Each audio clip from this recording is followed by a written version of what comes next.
Ma'am, good afternoon po sa inyo ma'am, diyan po sa inyong studio at sa lahat pong nakikinig po ng inyong programa. Magandang hapon po sa ating lahat. Sir Vincent, kamusta yung pakikipag-ugnayan po ng, San Roque Dam o San Roque Power Corporation sa, Provincial Disaster Risk Reduction and Management Office matapos nga yung pinatupad na pre-release po ng tubig po kahapon na Sir Vincent? Opo, tuloy-tuloy naman po yung ating pakipag-ugnayan at tuloy-tuloy sa ating management po ng San Roque.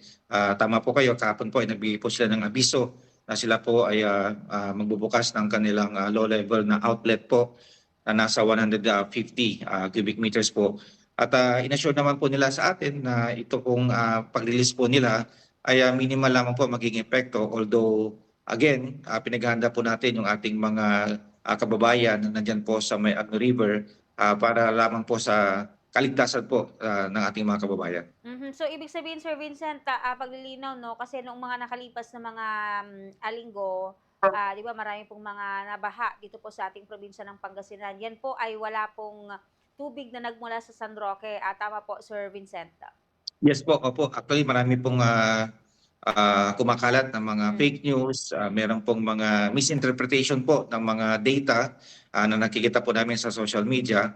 Kaya kami po ay naglabas na rin po ng aming abiso at kahandaan sa ating social media na ito naman pong ating minomonitor na paglabas po ng tubig sa San Roque ay minimal lamang po ang magiging epekto po nito. Inilabas din po nung abiso coming from the SRPC po yung Mhm. mga bayan po na pinaghahanda po. Yes po. Sir Vincent, ano po yung mga ano ba, yung mga bayan na posibleng maapektuhan kung sakali 'no ng, kung sakaling, magpakawala pa o magpatuloy yung pagpapakawala ng tubig ng San Roque knowing eto pong habagat, maaari pa rin daw po nating maranasan hanggang sa mga susunod na araw at linggo, Sir Vincent? Yes po, opo, gaya po nung kanilang binigay na abiso, tama man po yun. Karamihan po ito ay nasa eastern part po ng Pangasinan. Yung ating mga kababayan po sa San Manuel, sa San Nicolas, sa Santa Maria, dyan po sa Maya Tayug, Villasis, Rosales, Bugalion. So lahat po ng mga nasa eastern part po ng ating probinsya ay pinaghahanda po dito sa pag-release po ng San Roque dahil ito po ay of course dadaan po ito sa Agno River. Pero knowing Agno River, napakalaki po talaga ng Agno River, kaya niya po i-absorb itong ilalabas po na tubig ng SRPC. Yes po. Sir Vincent, kamustahin po pala natin 'no, yung sitwasyon ngayon dito po sa ating probinsya ng Pangasinan sa pagmo-monitor po ng PDRRMO. Meron pa ba na nakakaranas po ng epekto ng magkakasunod po na sama ng panahon dito po sa ating probinsya? Yes po, so far doon sa situation report na binibigyan naman po sa amin ng aming mga MDRMO, CDRMO, halos lahat naman po ay nakabalik na sa kanilang mga tahanan maliban na lang po sa isang pamilya. Hmm. Meron isang family po dito sa may Infanta. Eventually, ito naman po ay babalik na rin. Meron na rin po tayong mga siyam na lamang po na flooded barangays. Magmula po yan sa tatlong municipalities at isang syudad. Mhm.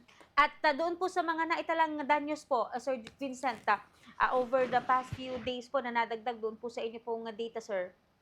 Opo, itong damages po, tinatry po namin gawin yung terminal report kasi patuloy pa din po yung pagbibigay at assessment po ng ating provincial engineering at iba't ibang mga offices like for example dito sa agriculture.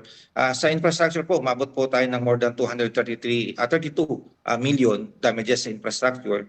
Pagdating mo naman po sa agriculture, umabot tayo ng more than 537 million. At yung ating livestock naman po ay more than 2 million. So patuloy po yung kanilang assessment. Sila po ay nag-ikot-ikot pa rin po dito sa ating mga areas sa iba't ibang LGU. Kasama po yung kanilang mga counterpart para mas lalong ma-assess po para matapos na rin po yung terminal report at makapagbigay na rin po kami ng total number of damages. Mhm. Sir Vincent, sa PDRRMO po ba, may mga natatanggap po ba kayong ulat ng mga sightings ng mga snake? Kasi 'di ba, nakaranas po tayo ng mga pagbaha, ng ilang linggo, for sure na gambala po yung kanilang mga tirahan diyan po sa may bayan ng Calasaw. Meron pong kung hindi tayo nagkakamali, sawa, yung nakita po nila diyan. May mga report na po ba kayong natatanggap hinggil po sa bagay po na 'yan, Sir Vincent? Opo, actually na-monitor po namin yan sa aming social media. Hmm. Kaya po ito ay in-endorse din namin sa Provincial Health Office at saka sa provincial aming ah, agriculture, kasama din yung ating mga aming animal welfare para Mhm. tignan po yung situation kung ito po ba ay meron silang mga datos na ito Mhm. po ba ay dumami po ba or ito po ba ay isolated cases po lamang Mhm. at kung ano pa ang pwedeng maibigay na reminders or abiso sa ating mga kababayan. Mhm. Pero 'pag ganito po bang mga panahon talaga, usually, may mga ganitong mga sightings po ng, ahas over the past few years kapag may mga nararanasan po tayong may katagalang mga pagbaha, sir? Opo, actually yung sa aming pakikipag-usap sa aming provincial veterinary, normal lamang po ito dahil kahit po sila ay na-disturb din po sa kanilang mga tahanan doon sa kanilang mga Mhm. lugar.